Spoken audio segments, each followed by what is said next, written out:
It's Nolan. Now, before we get started, make sure y'all hitting that like button. Make sure y'all sharing it on your respective platforms. Let somebody know what we're doing today. Now, let's get into the show.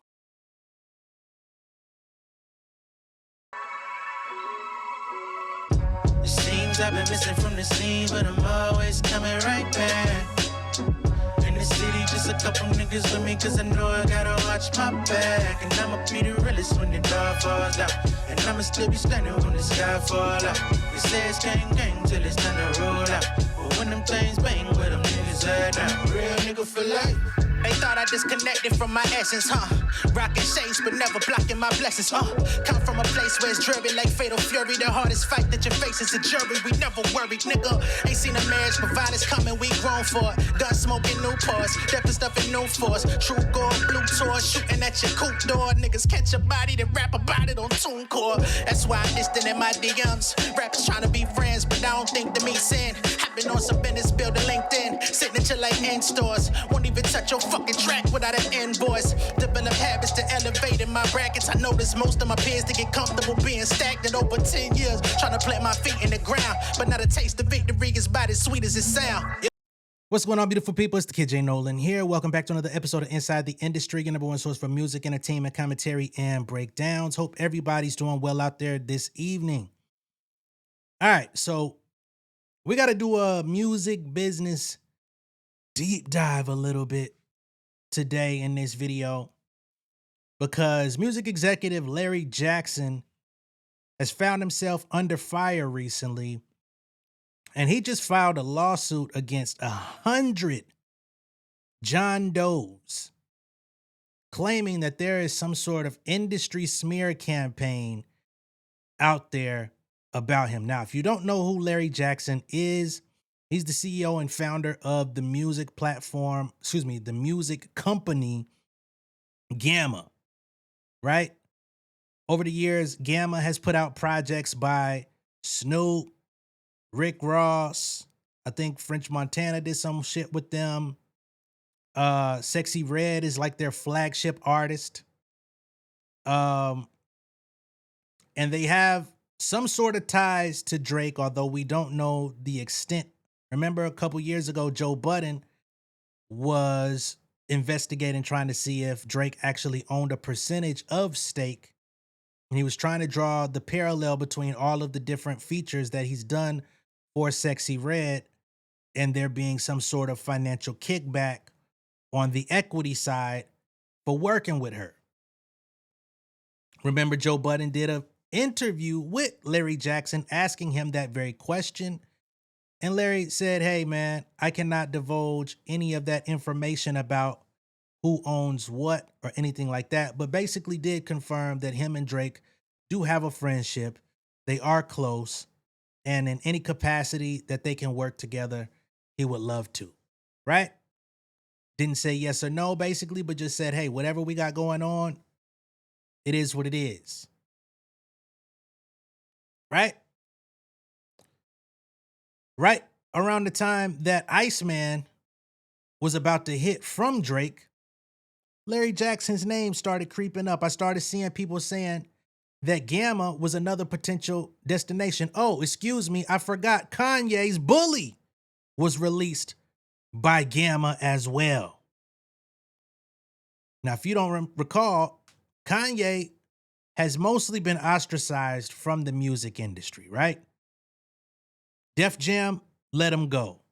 UMG, let him go. He got with Two Lost. There was some type of clerical issue with a sample clearance or something like that, that he had put some music out on his album, Vultures, I believe it was. Sample clearance issues came up. They got rid of him. He went to other distribution platforms. He tried like 3 or 4 different distribution platforms for Vultures, Vultures 2, and all that shit. Couldn't find a consistent distribution partner. Landed himself with Larry Jackson and Gamma.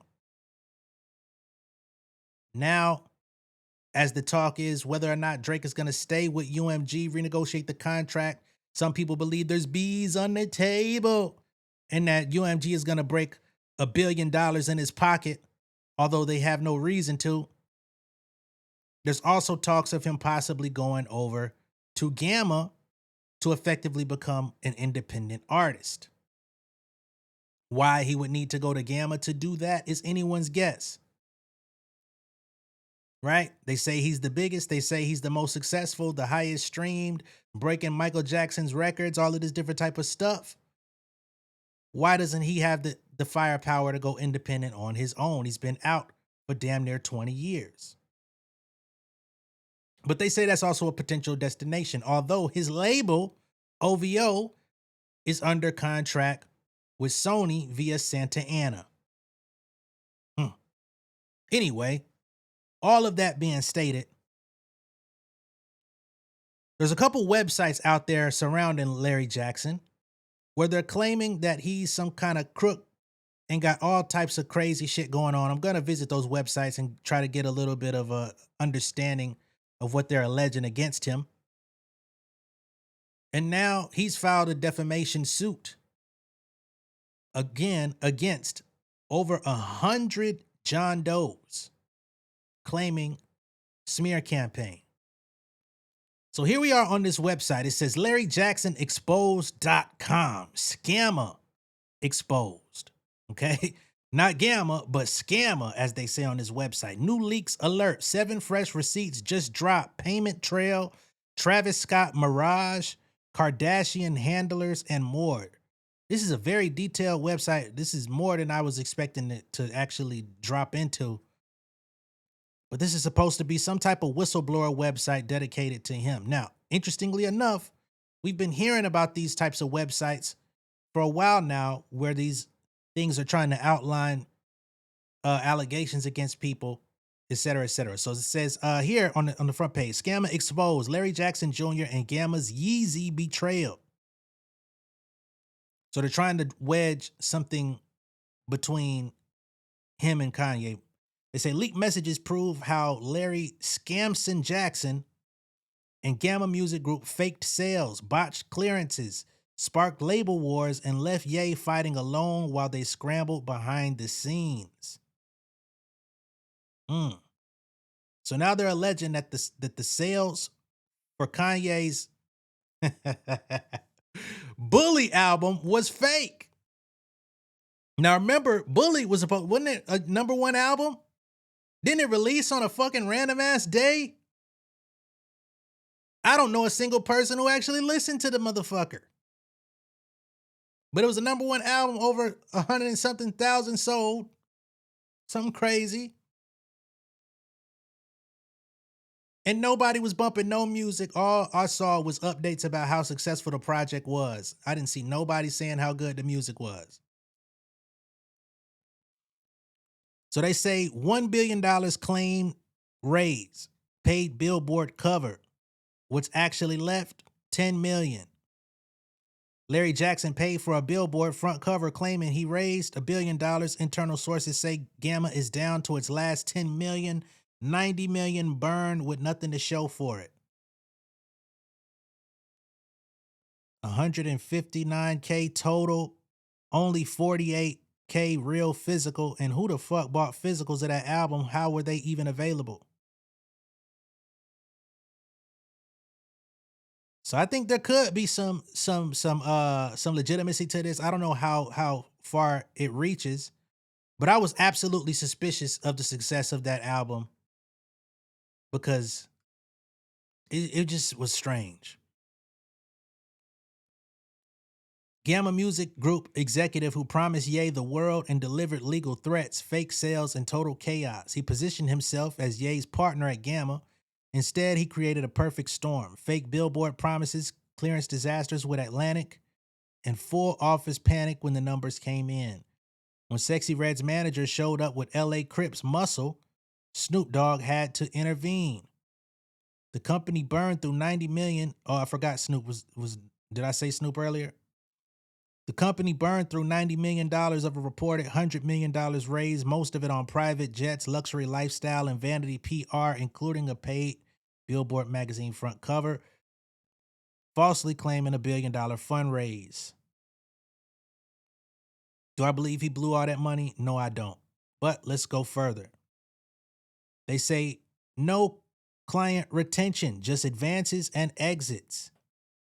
Every established artist Scammer touched made a quiet exit after one project. The pattern never changes. Ooh. Usher. Signed via Diddy, Clive Davis network connection, one project, gone, quiet exit. Mariah Carey released one project with Gamma, departed without fanfare, quiet exit. French Montana, alleged streaming fraud and fan complaints followed his Gamma deal. Wasn't the French Montana shit? Didn't he release his project on Even?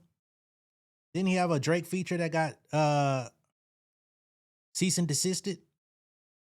Anyway, 4 Bats signed by Boo. OVO Drake deal allegedly blocked by Larry. Both unhappy. Yeah, because I remember, OVO was supposed to do something with him, but they said 4 Bats turned it down. They're claiming it was turned down because Larry blocked it. Rich the Kid, one project cycle with Gamma, left quietly with no announced next deal. Quiet exit. Shit.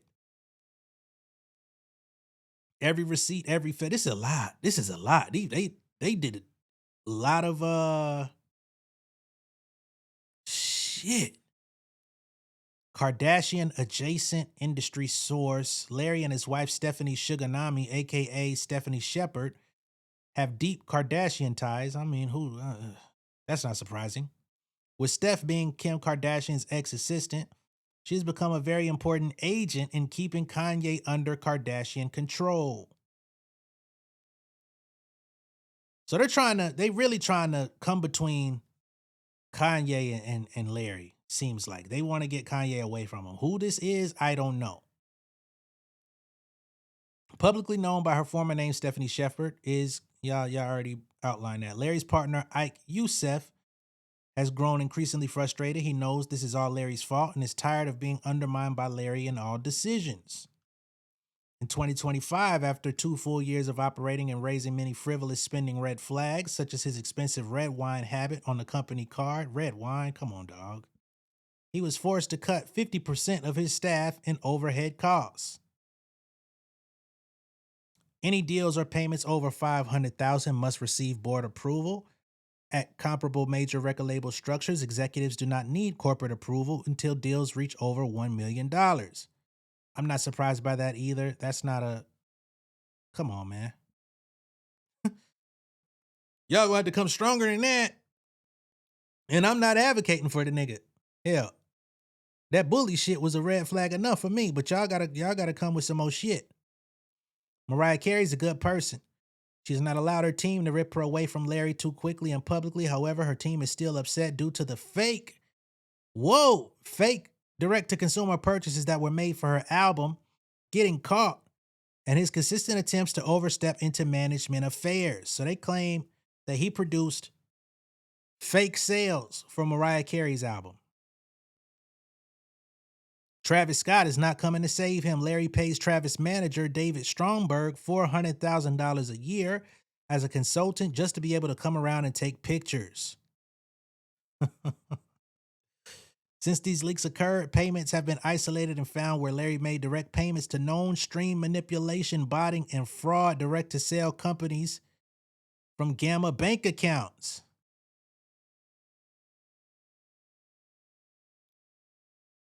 Insider tip. I been knew Gamma was laundering Mimi's money since they took 10,000 pure sales off HFIA debut week.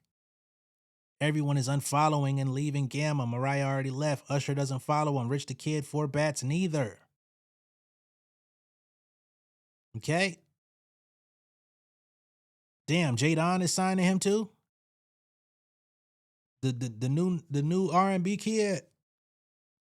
Next victim being positioned by Usher, Larry, and Clive. They say he's going to be groomed. Sources allege that emerging artist Jadon is being groomed and positioned by the same network, Usher, Larry Jackson, and Clive Davis, that has allegedly exploited previous signings. alleged streaming fraud. So these are all of the different allegations that are being placed against Larry Jackson. Now that we've gone through that website, we have his lawsuit. Okay, this was filed with the Supreme Court of the state of New York. Gamma Media Holdings, plaintiff against Doe's 1 through 100, inclusive jury trial demanded. Plaintiff Gamma Media Holdings, by and through its undersigned counsel for its complaint against the unnamed Doe's 1 through 100, inclusive, hereby alleges as follows. Increasingly, musical artists and record labels have been subjected to digital stalking, harassment campaigns, and organized libelous attacks across various online platforms. Artists and labels subjected to such anonymous defamatory campaigns have suffered significant financial, reputational, and emotional harm. Enough is enough. This is an action to identify and hold accountable the anonymous individual or individuals responsible for one such coordinated, malicious, and ongoing campaign targeting Gamma and its business operations, its co-founder and CEO, Lawrence Larry Jackson, and its artists. On or about April 23, 2026, just after Bloomberg published a positive and factually grounded story concerning Gamma and Mr. Jackson, one or more known persons launched websites at the domains LarryJacksonExposed.com and GammaExposed.com, which are the same website just under two different names. They lead to the same place, and initiated a coordinated social media amplification campaign designed to disseminate false, defamatory, and commercially harmful statements about them to the music industry and the public at large. The perpetrators employed a coordinated network of bot accounts on the social media platform X and Reddit to artificially amplify the defamatory content, making the campaign appear organic when in fact it was orchestrated by a single actor or group of actors working in concert. Gamma seeks to identify the true names and identities of the persons behind this campaign. Gamma therefore brings this action pursuant to CPLR 1024 against the Doe defendants to unmask the perpetrators and hold them accountable. Gamma also brings this action to protect its artists and its staff who are directly within the blast radius of this coordinated attack. The false statements and narratives are designed to destabilize Gamma's relationships with its recording artists, employees, and business partners, all of whom have been subjected to reputational harm and professional uncertainty through no fault of their own. Gamma and its artists are being subjected to a new and insidious form of corporate interference and harassment unique to the social media and artificial intelligence age, in which anonymous actors deploy bot networks to astroturf a false narrative into the public consciousness without even a semblance of truth or accountability. Gamma has no choice but to fight back, not only for itself, but also for its investors, business partners, employees, and artists against those who would weaponize technology to destroy reputations and livelihoods behind a veil of anonymity. We could bypass some of this. Factual background. Gamma is a music company co-founded and led by Larry Jackson as CEO. Gamma is engaged in the business of artist development, music recording, music distribution, and related technology, marketing, and entertainment services. Then how come Sexy Red ain't got no fucking better? Gamma maintains significant business relationships throughout the music industry, including partnerships with record labels, recording artists, distributors, and other entertainment companies. These relationships are vital to Gamma's continued success and generate substantial revenue for the company. Gamma's business agreements involve substantial financial commitments. Gamma manages millions of dollars in artist advances, overhead payments, and marketing expenditures annually. The anonymous campaign on or about April 23rd, we already went through this. The websites were fully formed on their launch day and appear to have been built using an AI-powered content platform. The websites publish false, misleading, and defamatory statements concerning Gamma and Mr. Jackson and present those statements in a manner calculated to damage Gamma's reputation, business relationships, and goodwill in the music industry, among other things. The websites contain the following specific false and defamatory statements. The websites falsely state that Gamma engaged in billboard bot fraud and that Gamma's reported sales figures for the album Bully by the recording artist Kanye West were artificially inflated through the use of bot-generated purchases, claiming Billboard final numbers. Kanye 159K total, only 46K physical. Scammer and Yeezy promises of more units were fake sales. They got removed by Billboard.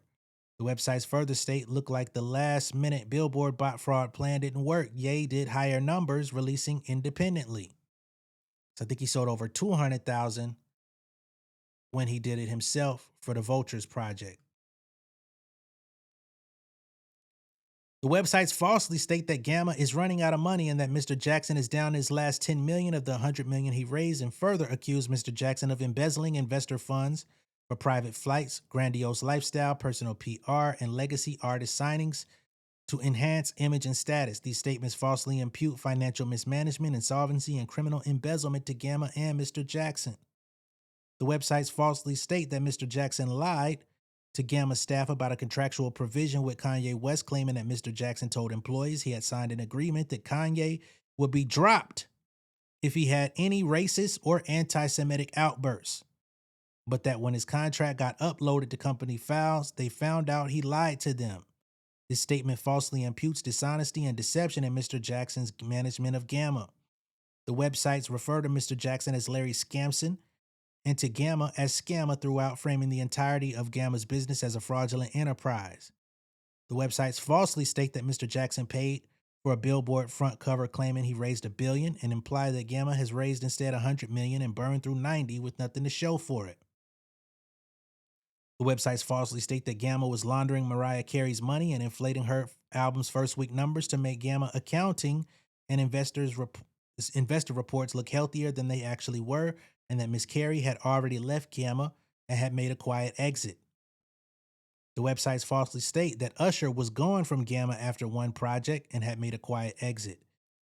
Each of the foregoing statements published on the websites is false. On information and belief, the defendants knew the statements were false at the time of publication or acted with reckless disregard for their truth or falsity. Okay, so here they get into the social media accounts that were actually employed to spread this information.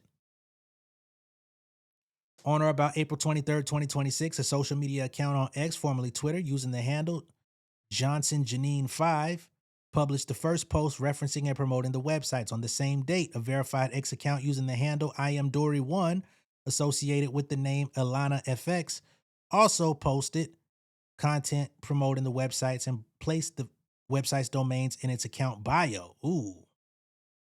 With over 50% of the account's postings consisting of content targeting Mr. Jackson. On or about April 25th, 2026, a coordinated bot network consisting of hundreds of X accounts, all created in December 2025. That's a very telltale sign. The motherfuckers that be coming at me be 2024-25 accounts. And having zero other activity, posted links to or reposts of the website's content within a 12-minute window. These accounts include, among many others, Lily893505, Hinka 48. We're not gonna do the numbers. Misha, Tamara, Ketty, Berna, or Bryna, Cloris. These are some fucking names. Kristen Cloris is wild. Peggy, Sybil, Sherry, and Lucci. In addition, a Reddit account using the handle Judith Aki was identified as posting identical language to that found on the websites. That account has since been banned by Reddit. A further X account using the handle Jadane9129 was also identified in connection with the campaign, but has since been deleted.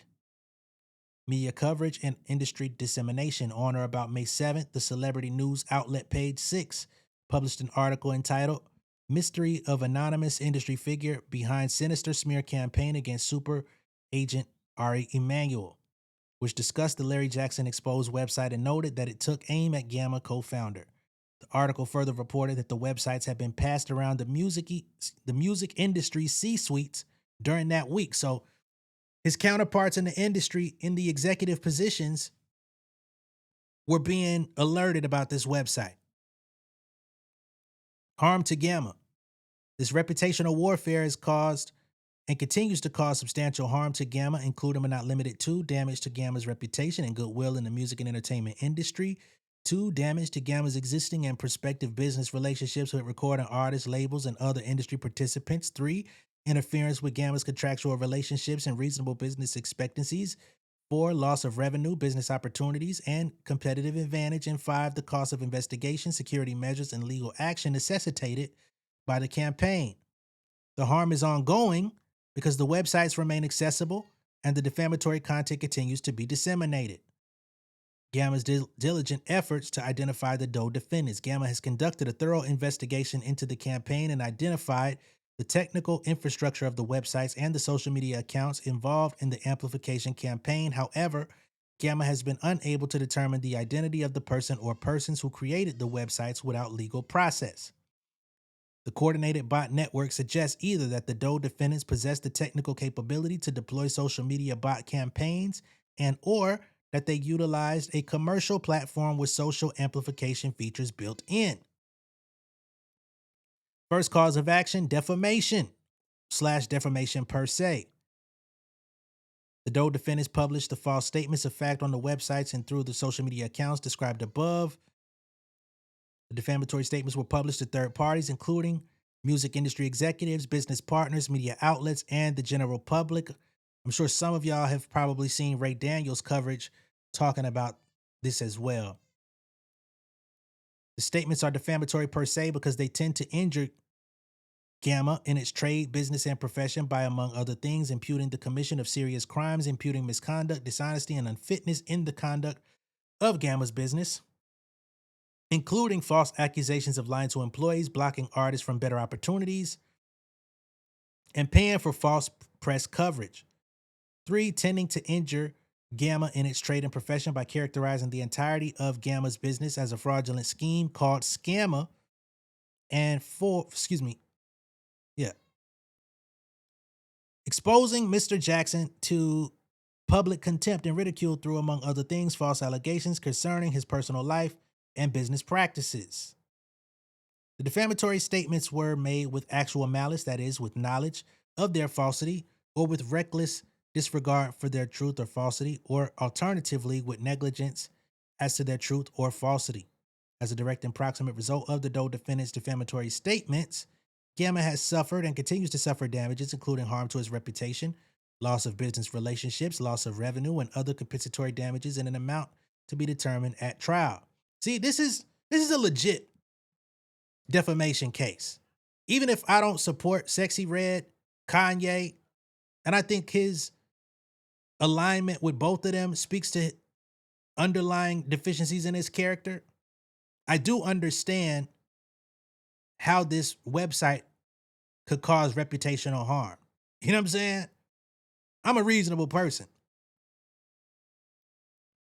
Second cause of action, trade libel, injurious falsehood against Does 1 through 100.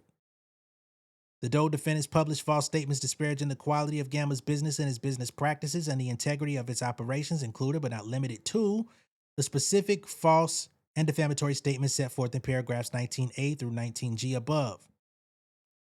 The Doe defendants made such statements with knowledge of their falsity or with reckless disregard for their truth or falsity and with the intent to cause harm to Gamma's business. The false statements were directed at Gamma's business operations and are of the type calculated to prevent existing and prospective business partners, including recording artists, music labels, distributors, investors, and other entertainment industry participants from continuing or entering into business relationships with Gamma. As a matter of fact, damn near all the artists on this fucking label, with the exception of, I say, Usher and Mariah Carey for the most part, are all some motherfucking weirdos. Ye, Sexy, Snoop, French, Ross. Weird. And when I say weird, I'm not talking about that weird. As a direct and proximate result of the Doe defendants' injurious falsehoods, Gamma has suffered and continues to suffer special damages, including the loss of specifically identifiable business relationships, revenue, and opportunities, and an amount to be determined at trial. Third cause of action, unfair competition under New York common law. The Doe defendants engaged in unfair competition by conducting a coordinated campaign of deception, misrepresentation, and commercial misconduct directed at Gamma's business and competitive position in the music industry.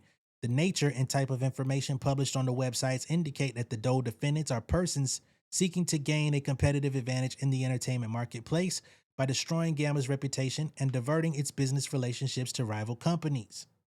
The Dole defendants' conduct constitutes unfair competition because it involves false statements designed to divert business away from Gamma and injure its competitive position in the music industry, creating the false impression that Gamma is an insolvent, fraudulent enterprise unworthy of industry trust. The Dole defendants' conduct was undertaken in bad faith and for the purpose of causing commercial harm to Gamma. The coordinated and systematic nature of the campaign demonstrates that the Dole defendants acted with the specific intent to destroy Gamma's competitive position and commercial reputation in the music industry for the benefit of themselves or others. As a direct and proximate result of the Dole defendants' unfair competition, Gamma has suffered and continues to suffer damages in an amount to be determined at trial. Prayer for relief. 1. For compensatory damages in an amount to be determined at trial for injury to plaintiff's reputation, loss of business relationships, lost revenue, and other harm caused by defendant's tortious conduct. 2. Punitive damages in an amount sufficient to punish defendants for their willful, malicious, and outrageous conduct and to deter similar conduct in the future. 3. An injunction requiring defendants to remove the websites and all defamatory content disseminated as part of the defamation campaign and restraining defendants from publishing or disseminating any further defamatory statements concerning Gamma. Pre- and post-judgment interest as permitted by law. 5, for its cost of suit, disbursements, and reasonable attorney's fees to the extent permitted by law. And 6, for such other and further relief as the court deems just and proper. Okay, so this has been filed as of yesterday. Now, they've been doing their own independent investigation since the top of the year, sending out subpoenas and asking for certain levels of discovery since top of the year. So this is a very interesting scandal. I'm going to have to sit back and really watch and just see how this thing develops. I don't think this is going to be the end of it. I wouldn't be surprised if more information starts leaking or more reports on that website start coming forth. I would be interested to see if anybody in the industry or any of the named artists on that website are willing to come out and speak to the nature of their business with Gamma. Were they satisfied? Were they dissatisfied? Has Usher really left? Has Mariah Carey really left? What's going on with Rich the Kid? Also on that page, they claim that Rebel Music, who also has dealings with Sexy Red, are unsatisfied with their business partnership with Gamma. All things that I would love to know further information about, especially with a show called Inside the Industry. I can't really place my finger on this because I can understand both sides of the coin. I can understand why they would want to take Larry Jackson down. He's proven himself to be pretty powerful. He's got connections to Drake. People are trying to figure out if Drake is going to get out of his contract with UMG or not. Some people believe he might be interested in going to sign with Gamma. Now, do I believe someone like a UMG who's made probably billions upon billions of dollars off of Drake, would they use these type of tactics to deter that from happening? I don't know. It's possible. I don't like Drake. I don't like his music. I tried to give his fucking album a chance. Garbage. And what I've heard from the other albums, even worse than that. Y'all know how I feel. But that is a big money partner. They own a lot of his music. Even if he leaves, they will continue to own a lot of his music. But he still does generate money, as we saw with these alleged over damn near 700,000 copies of garbage he sold to people. You know? On the other hand, that website, some of the allegations seem like they could have some validity to it. other ones seem like a load of bullshit. Ain't no way that nigga's red wine habit ran through $100 million. I don't give a fuck what these niggas talking about. Seems like somebody's trying to poach Kanye away from him because they're really leaning on Kanye did better by himself, in that there was some sort of stream botting going on with Bully. I do believe that there was some stream botting going on with Bully. Be fucking clear.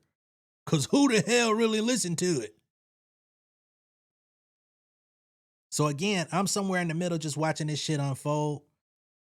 But it's very interesting. And he says over 100 does. I would love to know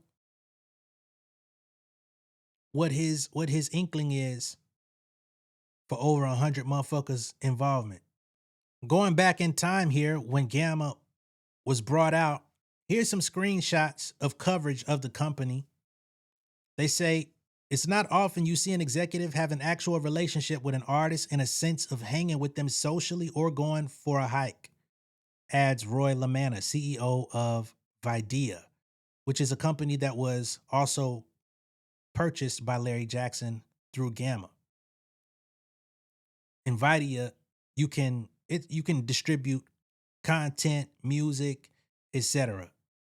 There's a lot of music distribution platforms that use Videa's infrastructure to launch their own. It's like a white label type of thing. But anyway, that's part of Larry's magic. As a result, he got Nicki Minaj on Sexy Red's Pound Town in like 48 hours. Larry arranged for Travis Scott to bring her out on stage. We had a kickoff meeting for the company and Dave Chappelle was there hanging out and making jokes. Scott describes Jackson as a mentor and crucial source of guidance. Travis Scott, that is. Their relationship extends beyond music. He continues being able to connect with somebody on that level who's walking on the same side of the street you're on, but can also control the other side of the street. That's a little bit different than most execs. When Larry Jackson left Apple Music in September after 7 years as the company's global creative director, he kept quiet about his next move. But as an industry veteran with a deep Rolodex and long-standing relationships with top music stars like Kanye West, who signed with him, Nicki Minaj, Lil Wayne, and Drake, who he's extensively spoken about the last few years, his next venture was bound to be a very big one. On Wednesday, Jackson announced the launch of Gamma, a multi-platform, multifaceted business that will see him acquiring or joining forces with major artists and brands with endeavors in music, films, merchandise, fashion, Web3, and other areas. The company was co-founded with former Interscope CFO Ike Youssef. Backers include Todd Bowley's Eldridge Industries, Apple, and indie film studio A24. The company is said to have $1 billion available in equity and debt, although other sources tell Variety that Apple is a partner, but not an investor, and the money involved is significantly lower. The first artists to join the roster include Usher and Rick Ross, and according to Billboard, a stake in Death Row catalog acquired by Snoop Dogg late last year. We've seen him and Snoop at multiple conventions as well. Sources tell Variety that Jackson also has his sights set on signing Travis Scott, who has one more album left in his contract with Epic Records. I don't know where Travis currently stands with Epic, but I don't think he signed with Gamma. Sources also say that the company made a run at the catalog Dr. Dre recently sold to UMG and Shamrock Holdings for upward of $200 million. The announcement states that the company operates in distinct but connected business segments: recorded music, visual content, media, creative agency, and direct-to-consumer products.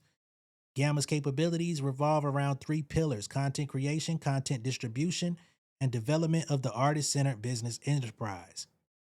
It will also collaborate with Eldridge on growth and development of its music copyrights, which includes The Killer's pre-2020 songs, an investment in Bruce Springsteen's catalog, and others. Jackson acquired the distribution platform Videa in December, absorbing its employees into the new company, and has struck podcast deals with Naomi Campbell and Shade Room founder Angelica Nwandu. The company is also partnered with A24. Fred Davis and Rain Group served as financial advisor.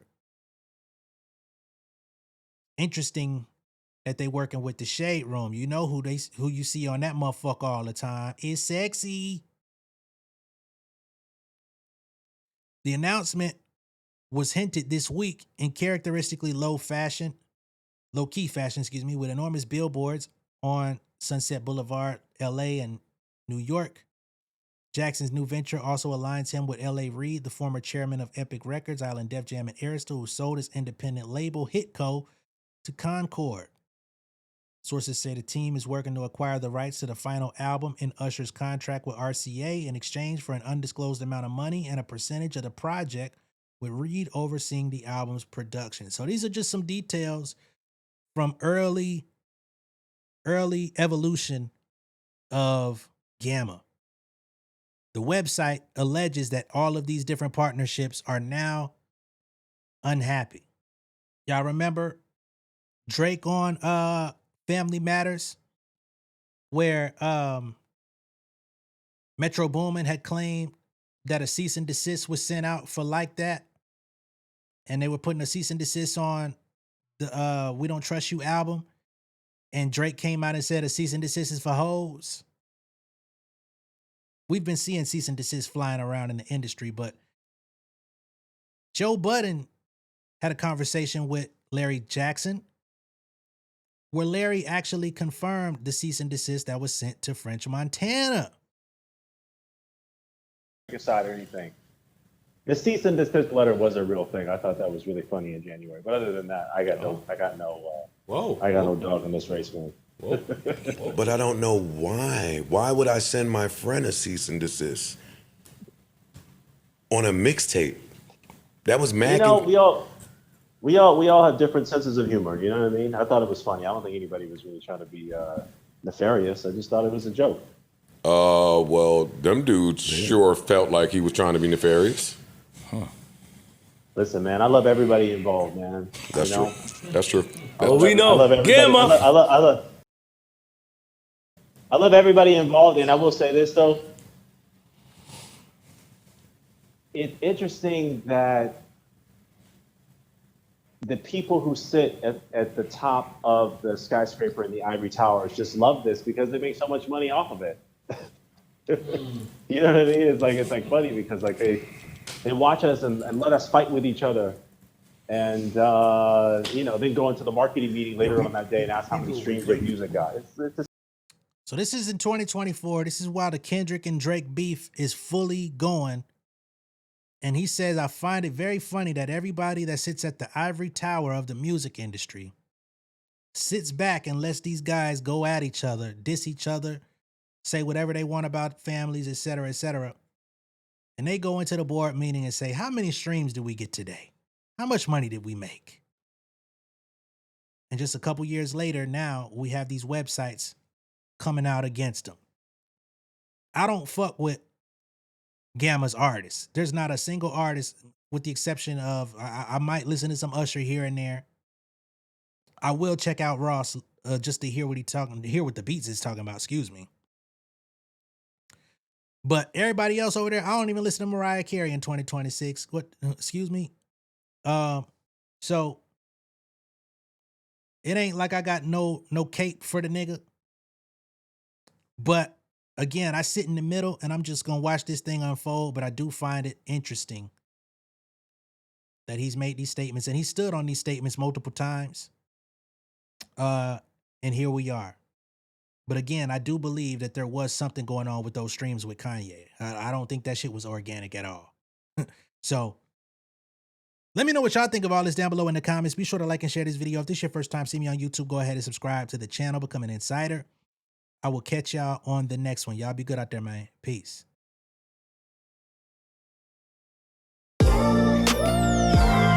Yeah, family over fame in this bitch, yeah.